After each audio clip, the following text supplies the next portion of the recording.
the New Testament, we read about horse in 16 places. नया नियम में 16 जगह में इसके बारे में हम पढ़ते हैं. पूरे बाइबल में प्रकाशित वाक्य में 15 जगह में देख सकते हैं, बाकी जगह में एक बार कहा गया.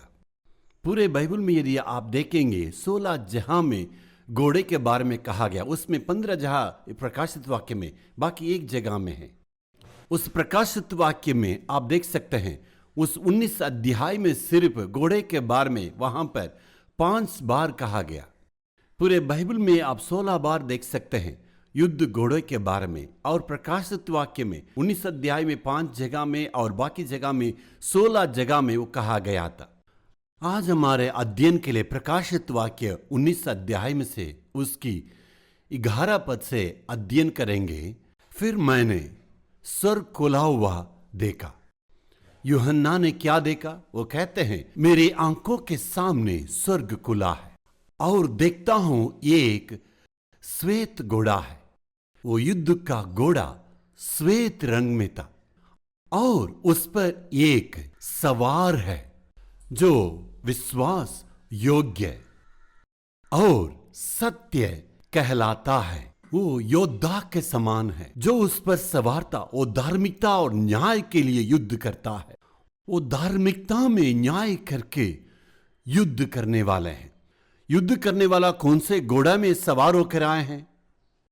वो श्वेत घोड़ा में सवार होकर आए, इसलिए उसको युद्ध घोड़ा कहते हैं. उसी अध्याय से हम ध्यान से 14 वचन को पढ़ेंगे. और स्वर्ग की सेना उसके पीछे पीछे है. ये श्वेत घोड़ा में जो सवार है उनको स्वर्ग की सेना ने पीछे पीछे किए. इसका मतलब वो सेना भी श्वेत रंग के घोड़े में आए. वहां का जो राजादी राजा है वो सवार होके उस सफेद घोड़े में सवार होके आए हैं. वो विश्वास और धार्मिकता के प्रभु है. उनका सेना भी इस श्वेत घोड़े में आए हैं. उनके कपड़े पहनाव पर आप ध्यान देंगे तो इतना मलमल और श्वेत, जिसमें कोई भी दाग नहीं है, इतना श्वेत कपड़े पहना हुआ ये एक युद्ध का सेना है. श्वेत घोड़े में सवार होकर आए. आप आगे 19 वचन पर ध्यान देंगे तो फिर मैंने उस पशु को देखा है और पृथ्वी के राजाओं और उनकी सेनाओं को उस घोड़े के सवार और उसकी सेना से लड़ने के लिए इकट्ठा देखा. वे सब जो श्वेत घोड़े में सवार होकर आए उनसे लड़ने के लिए तैयार हो चुके. इसका मतलब घमासान युद्ध के लिए तैयार हुए. किसका विरोध? जो श्वेत सेना है उनका विरोध में युद्ध करने के लिए सेना सब तैयार हो गए. फिर से वचन 21 में घोड़े के बारे में देख सकते हैं. और शेष लोग उस घोड़े के तलवार से जो उसके मुंह से निकलती थी मार डाले गए और सब पड़ी उनके मान से तृप्त हो गए. यहां उनकी सारी सेना मारा गया. यहां किस हथियार के बारे में जिक्र किया गया? उनका मुंह से निकला उस तलवार के बारे में कहा गया. यहां उनकी सारी सेना, उनका जानवर जो घोड़े सारे मारे गए हैं. यहां मेरे प्रियो आप ध्यान देना चाहिए, मांस खाने वाले पक्षियां इस वचन में देख सकते हैं. उस सारे सेना मारा गया और उनके पक्षियों के लिए वो खाना बना. यहां युद्ध घोड़ा के बारे में वर्णन किया गया. उसमें वो सवार होकर आए हैं. युद्ध घोड़े की चरित्र को, इस युद्ध घोड़े की चरित्र को हमें जानना है. हर एक परीक्षा के पहले हम ऐसे कहते हैं युद्ध के लिए घोड़ा तैयार की जाती है. परीक्षा के वक्त में कहते हैं, लेकिन परंतु विजय यहोवा की ओर से मिलती है.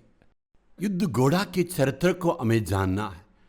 जब बाइबल के पढ़ने के वक्त में मैं बहुत आश्चर्य हुआ, बाइबल इसके बारे में क्या कहता है. बिल्कुल अभी तक मैंने नहीं सोचा. परमेश्वर ने बाइबल की वचन से अद्भुत रीति से मुझे सिखाया. अय्यूब का पुस्तक में आप 39 अध्याय को खोलेंगे, उसका 19 वचन से 25 वचन तक पढ़ेंगे.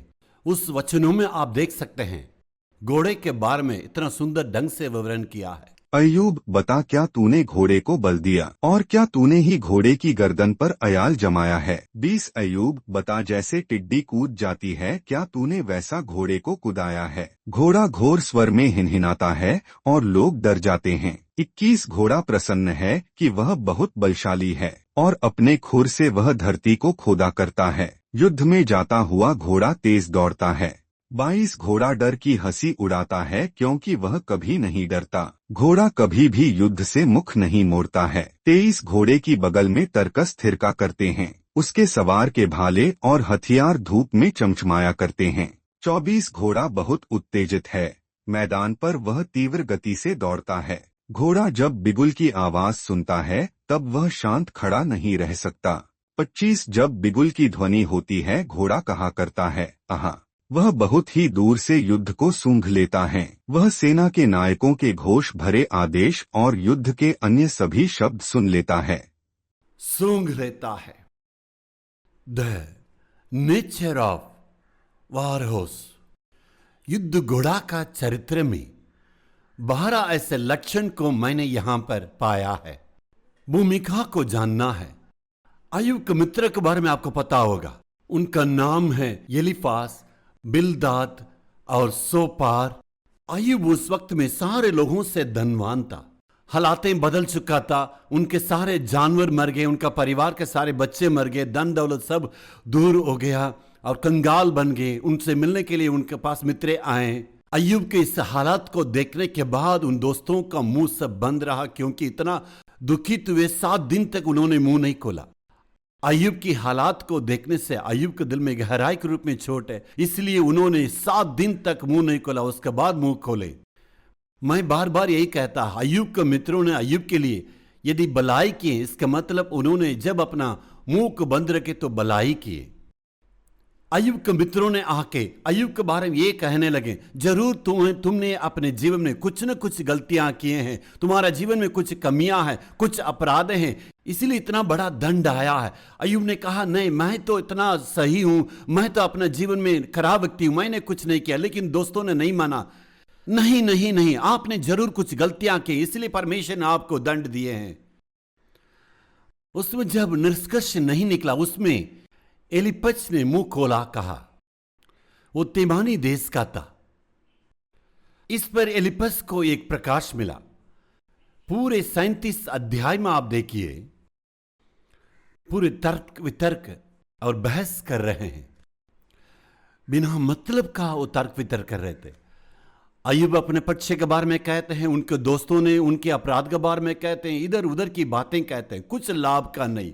38 अध्याय का पहला वचन में प्रभु ने उत्तर दिया। 38 अध्याय का पहला वचन से 42 अध्याय के और पूरे अध्याय में परमेश्वर ने अय्यूब को उत्तर दिया। परमेश्वर ने अय्यूब से कई एक प्रश्नों को सामने रखा। किसने इसको सृष्टि किया? किसने इससे बनाया? कौन? किसने इसकी रचना की है? और इस धरती को अंतरिक्ष में किसने खड़ा किया? परमेश्वर ने कई एक प्रश्नों को अय्यूब के सामने रखे, कई एक प्रश्नों को पूछे। उसमें आप देखिएगा कौन है कौन है, इस प्रकार 19 बार उस अध्याय में देख सकते हैं। कई एक प्रश्नों को परमेश्वर ने पूछने के बाद अय्यूब अपने मुंह को बंद किया। खुद मेरी समस्या के बारे में मालूम नहीं, मुझे कैसे पता होगा? वास्तविक दुनिया के बारे में मुझे पता नहीं है, आत्मिक दुनिया के बारे में मुझे कैसे पता होगा? इसलिए उन्होंने पूछा, ये कौन है, किसने किया? उस ढेर सारा प्रश्नों के बीच में ही इस युद्ध घोड़ा के बारे में वहां पर सुंदर ढंग से वर्णन करते हैं। सबसे पहले लक्षण को देखिए, उसका 19 वचन में देखेंगे। उस वचन को हम पढ़ेंगे, क्या तूने घोड़े को उसका बल दिया है? वचन में देखिए, क्या तू उसको बल दिया है? यह कहते हैं, क्या तुमने उनको बल दिया? यदि आप ओरिजिनल ट्रांसलेशन में देखेंगे तो वहां बल नहीं है, काम के बारे में लिखा और पूरा काम करता। युद्ध घोड़ा जोशीला होता है। मूल भाषा में क्या प्रयोग किया गया, उस बल का अर्थ के लिए एक ताकत का शब्द इस्तेमाल किया गया, यानी काम करने के लिए पूरा वो क्षमता रखता है।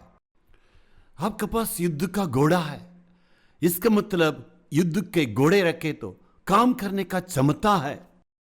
आप बाइबल में देख सकते हैं, जैसे ही पवित्र आत्मा उन पर उतरा था वे सामर्थ से भर गए, एक डायनामो का पावर आया। उन्होंने स्वर्ग से उतरने वाले उस सामर्थ्य को प्राप्त किए। ग्रीक भाषा में लिखा है उन्होंने डिनामोस को प्राप्त किए। उस डिनामोस शब्द से डायनामाइट निकला। डायनामाइट विस्फोटक बम, बहुत बड़ा विशाल डायनामाइट। जब उन्होंने पवित्र आत्मा को प्राप्त किया वे इसका मतलब डायनामाइट के रूप में बने। मेरे प्यारों, जब यीशु मसीह को पकड़े क्रूस पर मारने के वक्त में सारे लोग भाग गए, चेले भाग गए। अब पतरस को देखे उन्होंने इनकार किया और श्रापित किया, वहां से भाग भी गया था। यीशु क्रूस में रहने के वक्त में वहां कोई नहीं है। यीशु मरने के बाद उन्होंने ऊपरी कोठरी में बंद कमरे के अंदर रहे। यीशु ने 40 दिन तक उनके लिए दर्शन देते रहे, उनके साथ साथ रहे, और यीशु उनके आंखों के सामने स्वर्ग में वहां उठा लिए गए। उनकी आंखों के सामने ही यीशु स्वर्ग में गए, लेकिन उनके अंदर एक डर था और 10 दिन तक उसी कमरे में रहे। यीशु जी उठने के बाद अभी पूरे 50 दिन हो गए हैं। मेरे प्यारों, उसके पहले ताकत नहीं था, लेकिन जैसे ही उन्होंने पवित्र आत्मा को प्राप्त किए, सामर्थ्य को पाए, बहुत बड़ा ताकत, काम करने का शक्ति। पतरस खड़ा होकर प्रचार किया, जिस यीशु को तुमने मारा था उस यीशु को परमेश्वर ने मृत्यु में से जिलाया है, हम उनके खुद गवाह है। जिस यीशु को तुमने मारा है उस यीशु को परमेश्वर ने जिलाया है, इस बातों के लिए हम गवाह हैं।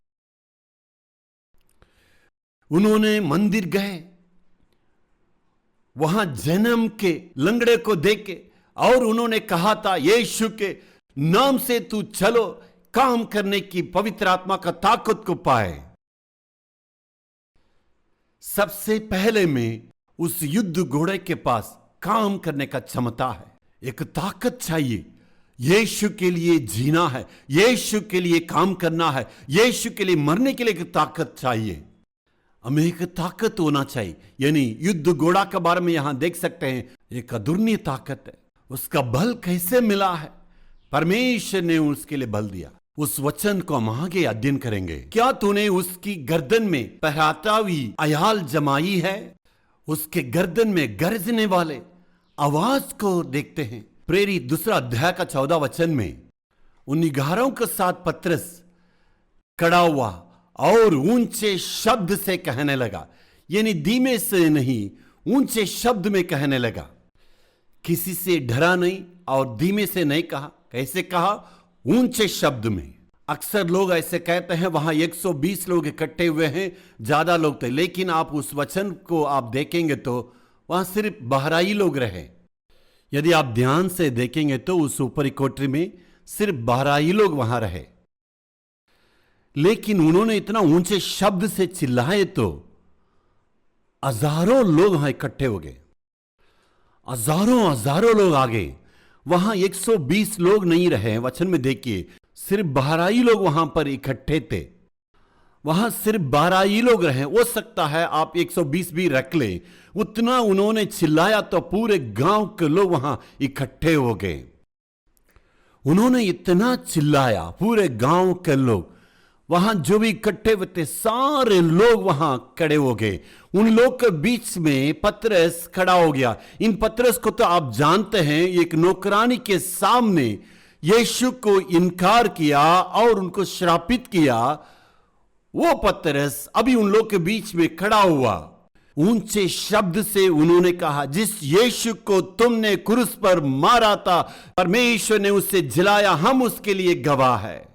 उस युद्ध घोड़ा के गर्दन में चिल्लाने की आवाज को वहां रखे। मूल भाषा में वहां पर कहा गया ठंडर, यानी बिजली चमकने के गरजने की आवाज है। उस युद्ध घोड़ा ही ऐसे नहीं कहता, चिल्लाता है। उस युद्ध घोड़ा के गर्दन में एक टंडर आवाज यानी गर्जने की आवाज है। प्रभु की पवित्र नाम की स्तुति हो। दूसरा में आप देखेंगे 20वां वचन में आप देखेंगे तीसरी गुण के बारे में देखेंगे। क्या उसको टिट्टी की सी उछलने की शक्ति तू देता है? जैसे टिट्टी को धमकी देता वैसे क्या तू धमकी देगा? क्या तू जैसे टिट्टी को धमकी देता वैसे उसे तू धमका सकता है? इस वचन के द्वारा हमें यह पता चलता युद्ध घोड़ा का लक्षण क्या है। वो किसी से डरता नहीं, कोई भी उसको धमकी नहीं दे सकते हैं। ये कर देंगे, वो कर देंगे, ऐसे होगा, ऐसे होगा, कुछ भी उसको धमकी नहीं दे सकते हैं। युद्ध घोड़ा का चरित्र यही है। मेरे प्यारों, देश के कानून को मानना है, अधिकारियों को आज्ञा मानना है, सबसे बढ़कर जो परमेश्वर ने वचन दिया उसकी आज्ञा को हमें मानना है। कोई भी धमकी नहीं दे सकता, चाहे कुछ भी हालात है, हम डरेंगे नहीं। जब हमारे तमिलनाडु में धर्मांतरण निषेध कानून था, जब एक लॉयर ने मुझसे बातें की थी, बपतिस्मा के बारे में हमने चर्चा किया। हिंदुस्तान के संविधान को तो पूरे दिल से हम मानते हैं, साथ ही साथ बाइबल का वचन कहता है सबको चेला बनाओ, बपतिस्मा देना, उसको भी मैं मानूंगा। मैं किसी को बपतिस्मा देने के बाद मसीह नहीं बनाए। इसका मतलब बपतिस्मा पहले दिए या उनको बाद में मसीह बनाया, ऐसे नहीं। जब वो पूरे दिल से हमारे मसीह को ग्रहण करते हैं और वचन को मानते हैं, ऐसे ही लोगों का बपतिस्मा देते हैं और ऐसा अन्य प्रकार कुछ कार्य नहीं करते हैं। लेकिन ये सारी बातों को तो सरकार नहीं मानेगा कहते, तो मैं उसको सुन के जोर से हंस दिया।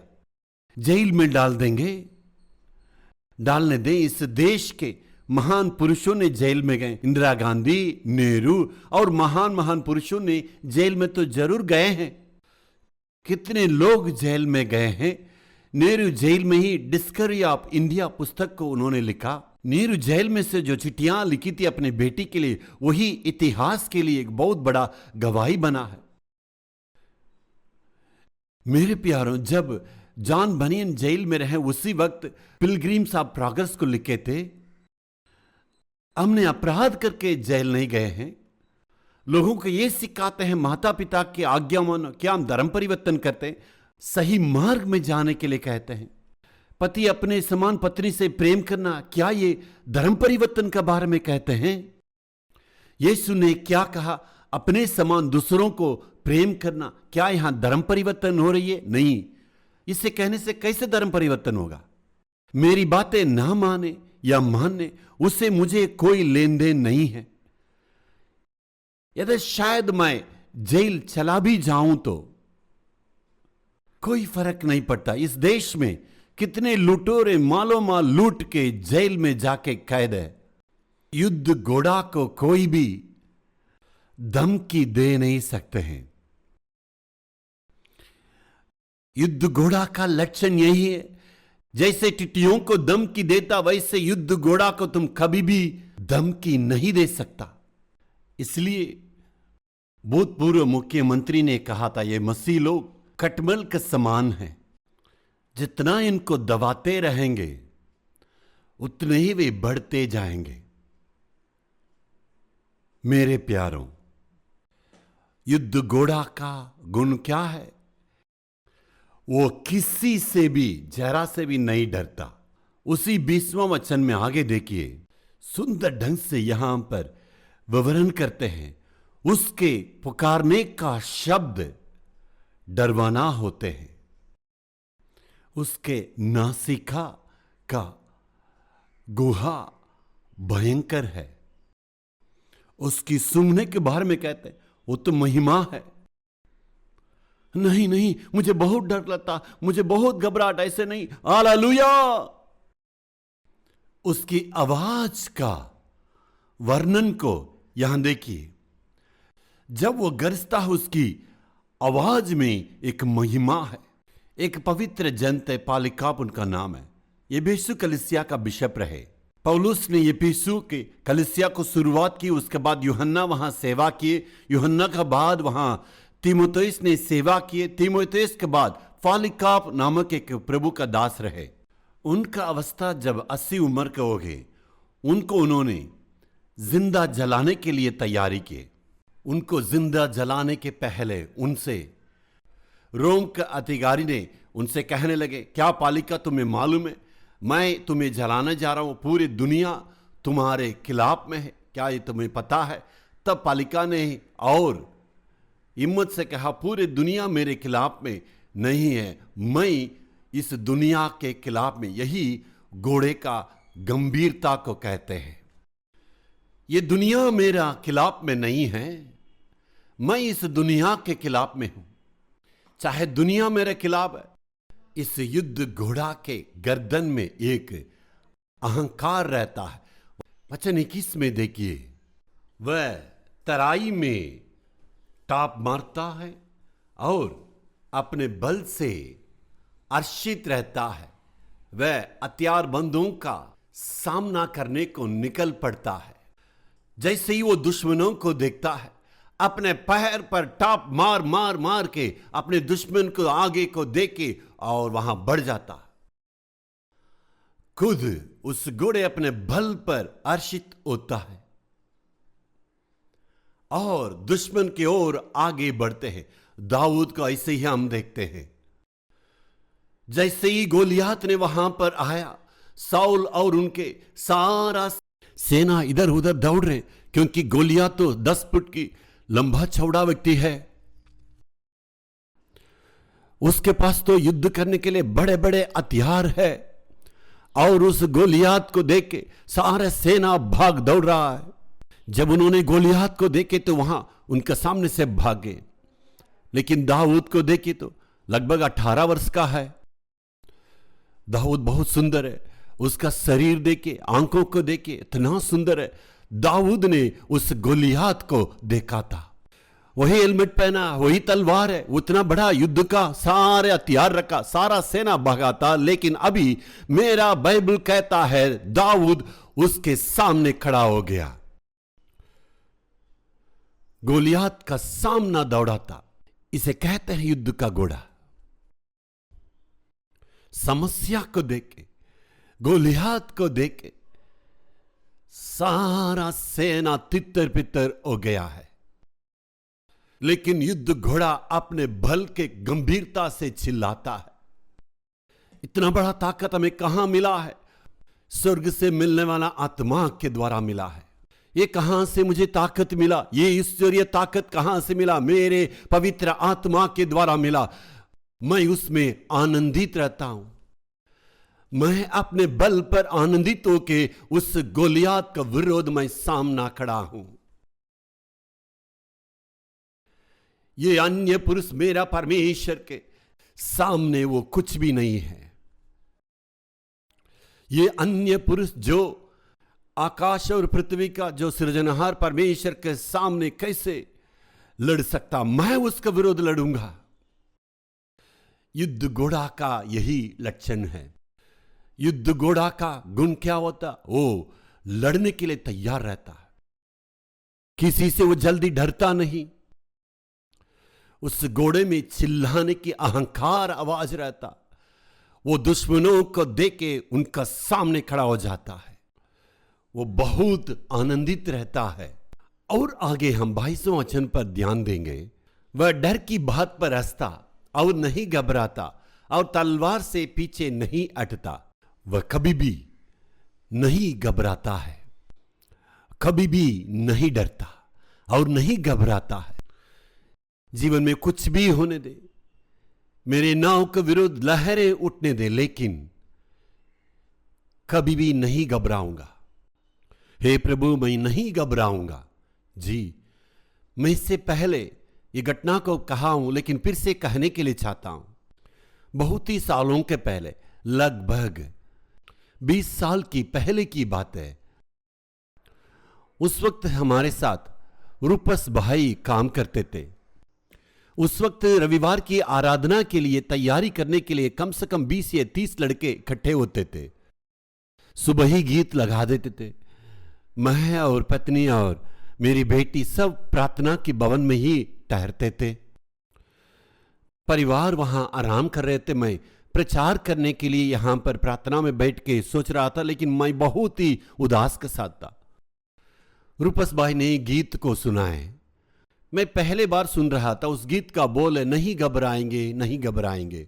लेकिन मेरा विचार उस गीत पर नहीं था। मैं उस पर ध्यान नहीं दिया। अपने में मैं सोच रहा था हम तो पवित्र हैं। मैं उस गीत के बोल पर ध्यान नहीं दिया था। मैं प्रचार के लिए अपने आप को वहां पर तैयारी कर रहा था।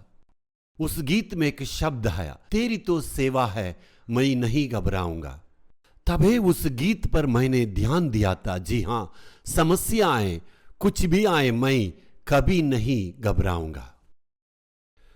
मूल भाषा में यह लिखा है, हम कभी भी अंदरे अंदर टूटेंगे नहीं। कितनी विरोधी परिस्थितियां हमारे पास आए, लेकिन युद्ध घोड़ा अंदरे अंदर कभी भी टूटता नहीं। कितना सुंदर है ना। युद्ध घोड़ा का लक्षण यही है। युद्ध घोड़ा कभी भी नहीं घबराता है और युद्ध के तलवार को देके वो कभी भी पीछे नहीं हटता। मेरे प्रियो, 7वें गुण के बारे में जब अध्ययन करते हैं, मैं अंदरे अंदर बहुत उत्साहित होता हूं। वो कभी भी पीछे नहीं हटता। किसी ने एक बार कह रहे थे, शेर को तो हम जंगल का राजा कहते हैं, लेकिन बाघ को कभी भी हम जंगल का राजा क्यों नहीं कहते? शेर तो बहुत ही गंभीरता से शिकार खेलता है और लड़ता है, उसे राजा कहते हैं। उसी के तुल्य में टाइगर भी ऐसे ही करता, क्यों उसे राजा नहीं कहते? इस दोनों जानवर के बारे में मैं बहुत बार प्रचार कर चुका हूं। यहां अब बाघ को देखेंगे, उसका गुण जब शिकार करता है धीरे धीरे से छिप छिप के, और शिकार को देखने के बाद एक ही बार में वहां पीछे अटके और उस पर छलांग लगा के पकड़ लेता। लेकिन प्रकृति से ही शेर को देखें, वो कभी भी पीछे हटने का गुण नहीं है। शेर कभी छिप के शिकार नहीं खेलता है, लेकिन बाघ छिप छिप के उस पर हमला करता है। कभी भी पीछे न हटने वाला उस जानवर को ही हम राजा कहते हैं। आगे बढ़ते तो पीछे नहीं हटता। अहंकार, अपने बल पर घमंड करता। ये युद्ध घोड़ा उस युद्ध को देख के कभी भी पीछे न हटेगा।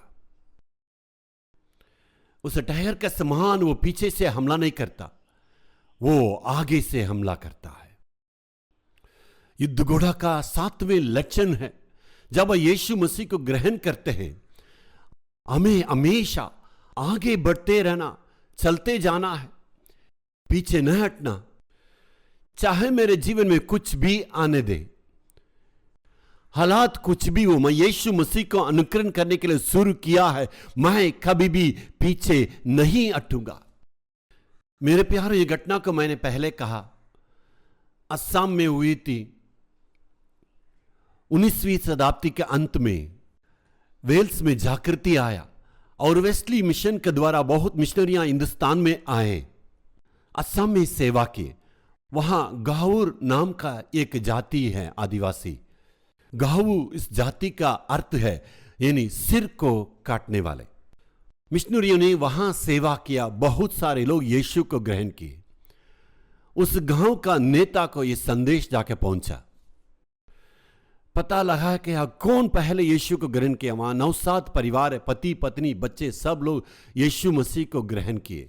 वहां गांव के मुखिया, सारे गांव के बड़े लोग इकट्ठे हुए और उस यीशु मसीह को जो ग्रहण किए, उस परिवार के सारे सदस्यों को बुलाएं और उनको चेतावनी दिए, यीशु मसीह नहीं चाहिए, हमारे देवताएं हैं। तो उन परिवार ने कहा, हम लोग यीशु मसीह का अनुकरण करेंगे, लेकिन पीछे कभी नहीं हटेंगे। उनका पत्नी से पूछा गया, यदि आप यीशु मसीह को इनकार नहीं करेंगे तो आपके बच्चों को मार देंगे। वो कह रहे थे, कुछ भी कर लें, लेकिन हम यीशु मसीह को कभी भी नहीं छोड़ सकते। जैसे ही उन्होंने कह रहा था, उन दोनों बच्चों के बीच में खड़ा करके उनको ऊपर तीर चलाए। जैसे ही तीर उनके सीने में लगा, वहां की खून की धाराएं निकली। मां बाप के आंखों के सामने बच्चे तड़प तड़प के वहां मरे। अभी उनसे पूछा गया, अभी क्या कहते हो? आप कुछ भी कर दो, आपका पत्नी को मार देंगे, मार दो, कोई भी आए ना आए, लेकिन हम यीशु को नहीं छोड़ेंगे। चाहे आप पत्नी को मार दो या बच्चों को मार दो, किसी को भी मार दो, मैं एक बार तय कर लिया, यीशु मसीह का अनुकरण करूंगा तो पीछे कभी भी नहीं हटूंगा। उसी वक्त में पत्नी को भी मार दिए। आंखों के सामने पत्नी मर गई। उनकी आंखों के सामने 3 लाशें, पत्नी और दोनों बच्चे मर गए। अभी पूछ रहे, अब क्या कहना चाहते हो? वो कहते हैं, क्रूस मेरे आंखों के सामने, संसार मेरे पीछे है, मैं यीशु का अनुकरण करूंगा। जैसे ही उन्होंने कहे, उनको ऊपर तीर चलाएं, वो भी वहां पर मर गए। अचानक एक आवाज आया, मैं भी यीशु का अनुकरण करना चाहता हूं। सबने कहने लगे, कौन है ये? वहां का मुखिया कहता, मैं अनुकरण करूंगा। वहां के नेता ने ग्रहण करने के चलते आज पूरे गांव वाला यीशु को ग्रहण किए। आज भी आप देख सकते हैं, उस व्यक्ति ने, जो नौसिंह ने खून बहाने के चलते पूरे गांव 90% तक लोग वहां पूरे यीशु मसीह को ग्रहण कर लिए हैं। नौसिंह ने कुर्बान हुआ था। जब साधु सुंदर सिंह ने इन बातों को सुना, नोक सिंह ने जैसे कहा था, मैं यीशु मसीह से कभी भी पीछे न हटूंगा, तो उन्होंने ये स्टेटमेंट बनाई। यानी हिंदुस्तान में ये स्टेटमेंट आया है, I have decide to follow Jesus, no turning back, no turning back. मेरे प्यारों, वेल्स देश में इस वेस्ली का मिशन का मिशनरियों ने इन गीतों को 60वें साल में वो गाने लगे। उसके बाद डॉक्टर बिल्ली ग्राहम उनकी शुभ संदेश सभाओं में इन गीतों को वो गाने लगे। उस वक्त से ये सारे देश में और सारे सभाओं में गीत गाया जाता।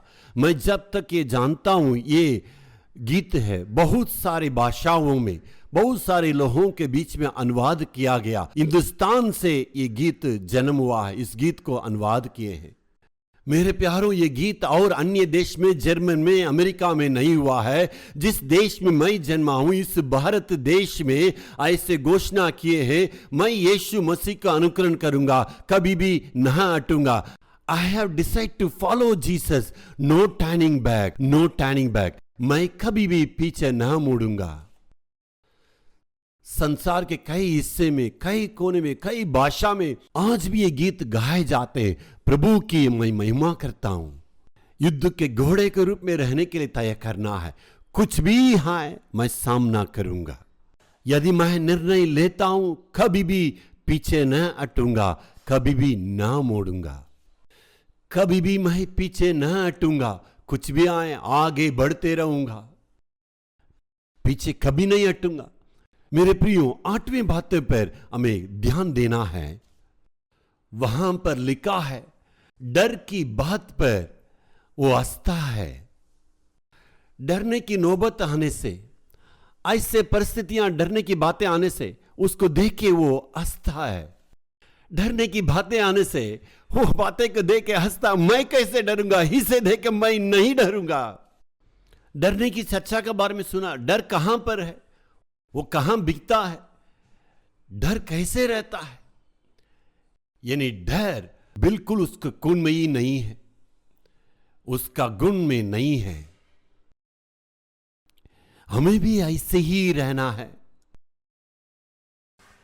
डरने की बातों को देख के वो हंसता, कहता है, जितना डराना तो डरा लो,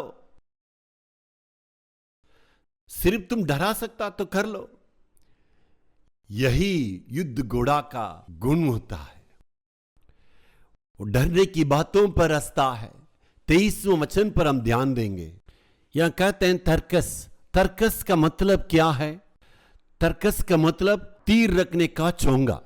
तीर को जमा करके रखने के लिए एक थैली रखता है।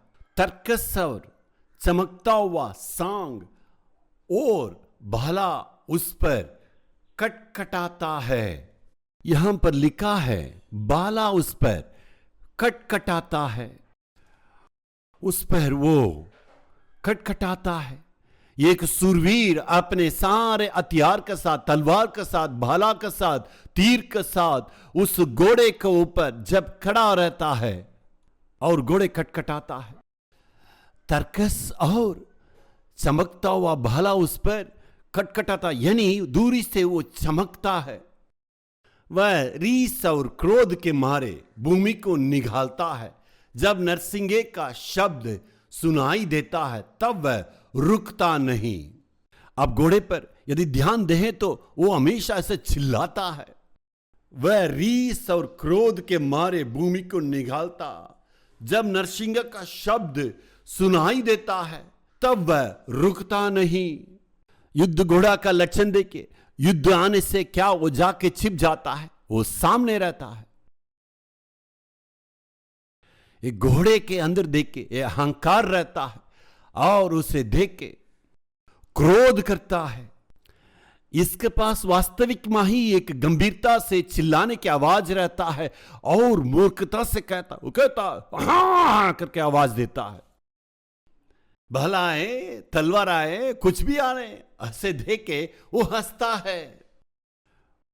उस घोड़े में ध्यान देंगे तो एक अहंकार, और ध्यान देंगे क्रोध करता है।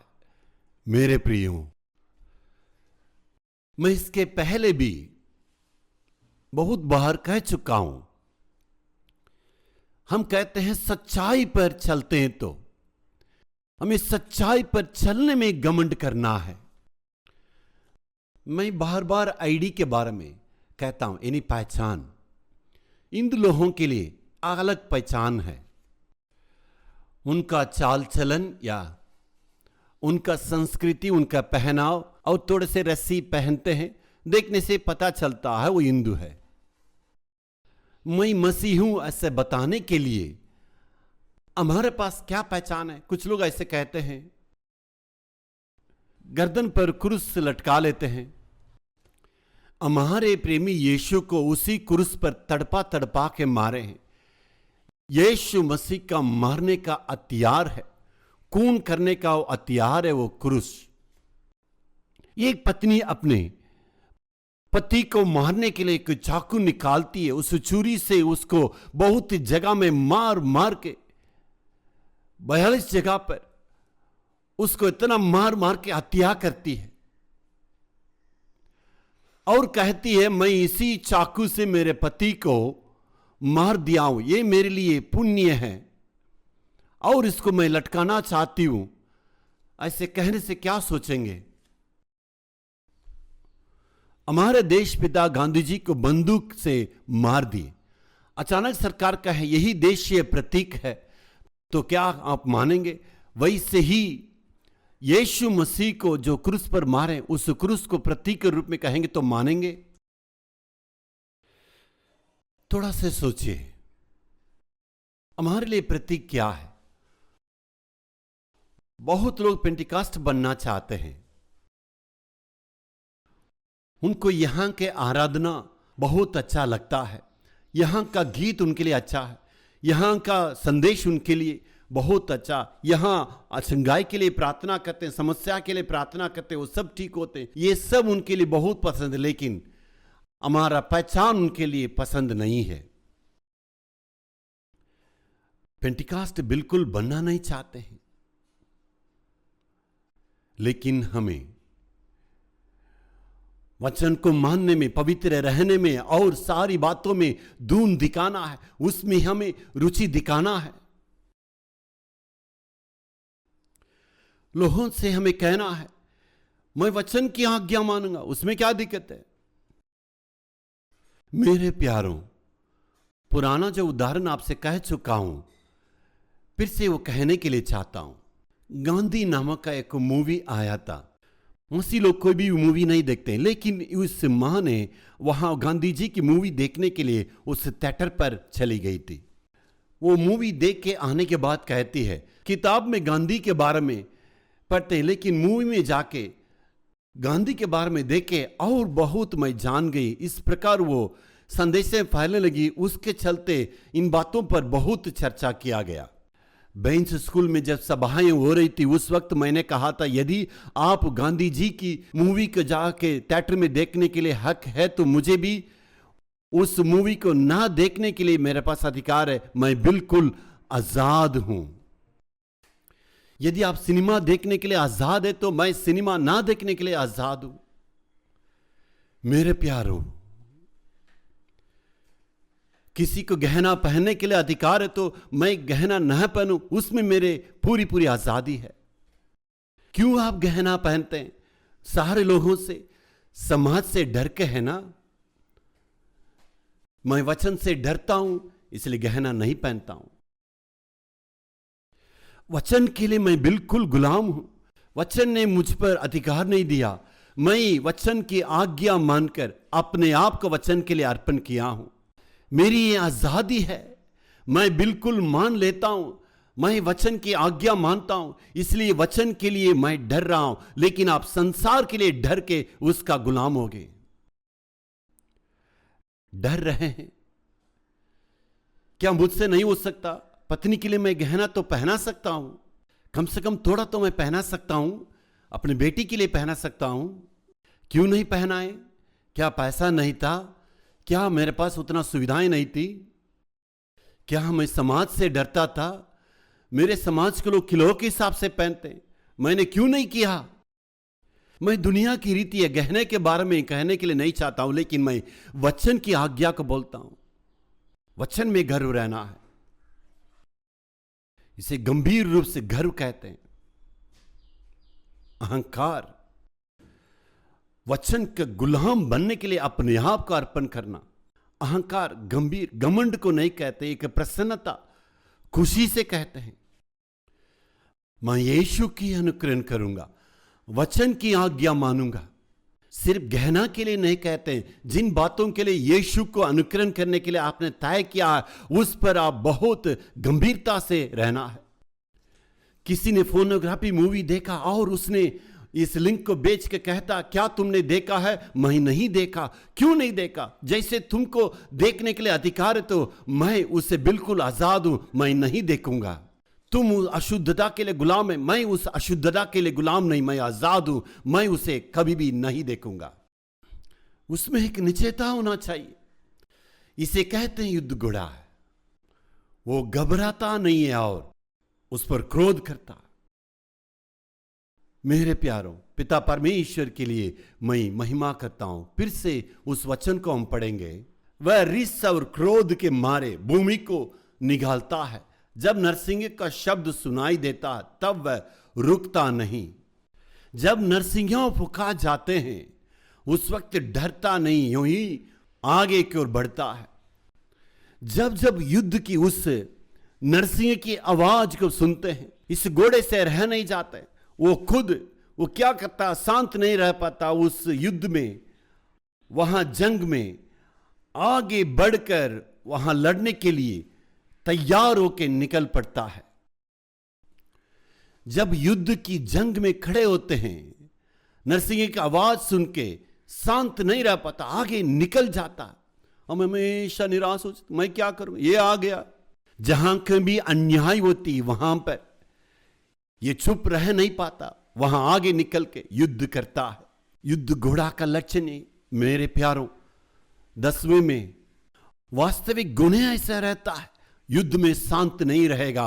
वो खुद आके युद्ध करने के लिए तैयार हो जाता है। खुद जोशीले होते हैं युद्ध करने के लिए। उसे कहते हैं गर्व, ये अहंकार। वहां वो खुद निकल पड़ता। 11 में क्या देखते हैं? 25वां वचन में, जब जब नरसिंगा बजता तब तब वह हीन हीन करता है। हिंदी में इसकी अनुवाद हीन हीन करता, यानी जब जब युद्धों में नरसिंगा फूका जाता, युद्ध की आवाज आता, उस वक्त वो बहुत चिल्लाता। और युद्ध के घोड़ा का लक्षण ये होता, जब वो शांत नहीं रहेगा, वो क्या कैसे चिल्लाएगा मालूम है? आहा करके चिल्लाता है। जब युद्ध आता, इस शब्दों को मैं इब्रानी भाषा में अनुवाद करके देखा था। जब वो नरसिंह की आवाज सुनता है, उस युद्ध की आवाज में, नरसिंह की आवाज में वो शांत नहीं रहता, वो हा करके हंसता है। युद्ध की आवाज में वो आनंदित होता है। युद्ध घोड़ा का गुण यही है, वो किसी भी युद्ध से बिल्कुल नहीं डरता है। 12वां पॉइंट में देखिएगा, खास करके इस पर हमें ध्यान देना है। और लड़ाई और अफसरों की ललकार और जय जयकार को दूरी से सूंघ लेता है। युद्ध आने के बाद नहीं, युद्ध आने के पहले ही, युद्ध शुरुआत होने के पहले दूर ही से उस युद्ध के गुणों के बारे में पूरा सूंघ लेता है। इस युग में क्या होने वाले, क्या आगे होगा, ये सारी बातों को आने के पहले ही वो सूंघ लेता है। युद्ध आने के पहले जान के उस युद्ध में खुद वो आगे निकल पड़ता है। मेरे प्यारों, युद्ध घोड़ा का लक्षण दुनिया की तरीके से एक नेते और उनके पीछे फॉलोअर्स है, इन लोगों के बीच में ऐसे गुणों का आप देख सकते हैं। वे भी आगे लड़ने के लिए तैयार होते हैं, वे भी गुस्सा करते हैं और युद्ध के देकर डरते आगे निकल जाते हैं। आपने इतिहास में भी पढ़े बहुत बड़े नेता लोगों के बारे में, वे किसी चीज से डरते नहीं थे। फांसी की सजा को पाने के लिए भी वो हिम्मत से आगे बढ़े। उनमें और हम में क्या फर्क है? इतिहास की नेता में और हम में क्या फर्क है? इस युद्ध घोड़ा का सारा लक्षण जरूर हमारे अंदर रहना है। हमारे जीवन में सिर्फ उस युद्ध घोड़ा का लक्षण का रखना पर्याप्त नहीं। सबसे पहले क्या वचन पढ़े थे? फिर मैंने स्वर्ग को खुला हुआ देखा और देखता हूं कि एक श्वेत घोड़ा है और उस पर एक सवार है। हम पर वहां युद्ध घोड़ा पूरा तैयार है। सिर्फ युद्ध घोड़ा तैयार रहने से पर्याप्त नहीं है, उसके ऊपर सवार होने वालों की जरूरत है। युद्ध का घोड़ा के ऊपर सवार होने के लिए एक योद्धा की आवश्यकता। सिर्फ घोड़ा तैयार होके नहीं जा सकता। उस युद्ध के घोड़े के ऊपर एक सूरवीर, एक राजा उस पर सवार होने की आवश्यकता है। यहां पर एक घोड़ा है, उस पर भी एक व्यक्ति सवार है। उस घोड़े पर कैसे व्यक्ति सवार था मालूम है? वचन में देखते हैं। उस पर एक सवार है जो विश्वास योग्य और सत्य कहलाता है और वह धर्म के साथ न्याय और लड़ाई करता है। हमें प्रभु से कहना, हे प्रभु, मैं युद्ध का घोड़ा हूं तो तू मुझ पर सवार होना है। हे प्रभु, मैं आपके लिए युद्ध घोड़ा के समान रहने के लिए चाहता हूं, लेकिन तू मुझ पर लगाम लगाना है ताकि मैं सारी बातों में नियंत्रण कर सकूं। हे प्रभु जी, इस संसार के कई एक युद्ध में मैं आगे देख रहा हूं, मेरे जीवन के युद्ध में मैं आगे देख रहा हूं। मैं अकेले नहीं प्रभु जी, इस युद्ध में तू मुझ पर सवार होके युद्ध करना होगा। हे प्रभु जी, मैं युद्ध घोड़ा का समान हूं, युद्ध जंग में हूं। इस दुनिया की युद्ध में मैं अकेला नहीं हूं। इस युद्ध घोड़ा के ऊपर तू सवार होना है। सारे युद्ध में तू प्रभु जी मेरे लिए लड़ना है। हमने युद्ध घोड़ा के बारे में देखा है, लेकिन इस युद्ध घोड़ा में यीशु सवार होना है। हम परमेश्वर से आज कहेंगे, ये परमेश्वर, मैं युद्ध में आगे निकलना है तो तू मुझ पर इस युद्ध घोड़ा के ऊपर तू सवार होने की आवश्यकता है। हम सब मिलके प्रार्थना करेंगे, दून से प्रार्थना करेंगे, हे प्रभु जी, मैं उस युद्ध घोड़ा के समान रहना है। युद्ध घोड़ा के लक्षण के बारे में हमने अध्ययन किया है। परमेश्वर, तू हम पर सवार होना है। प्रभु जी, तेरे वचन की सच्चाई के लिए, तो प्रभु जी तू जो हमें सिखाते हैं उस सिद्धांत की सच्चाई के लिए, पूरे धुन के साथ रहने के लिए अपने आप को आज तैयारी करता हूं, आज अर्पण करता हूं। हम सब अर्पण करके आज परमेश्वर के पास हम दुआ करेंगे। हे परमेश्वर, आज हम अर्पण करते हैं। प्रभु, धन्यवाद देता हूं मेरे प्यारे प्रभु, हम तुझे धन्यवाद देते हैं, स्तुति करते हैं प्रभु। हे प्रभु, आज सिर्फ हम युद्ध घोड़ा के समान नहीं, हम प्रभु जी उस युद्ध घोड़ा के समान रहना, तू उस पर सवार होके हमारे लिए आगे बढ़ना है प्रभु। तू हम पर सवार होना है। किसी भी परिस्थिति में हमें नहीं घबराना। हे प्रभु जी, ये सब हिम्मत के साथ रहने के लिए मदद कर। हे प्रभु, दिल की गहराई से ये सारी बातों के लिए धन्यवाद देते हैं। तू आशीष दे। हे प्रभु, तेरे लिए धुन दिखाने के लिए, सच्चाई पर प्रभु गवाही देने के लिए इनके मन में हिम्मत दे। तुझे स्तुति करते हैं। धन्यवाद हो, धन्यवाद हो।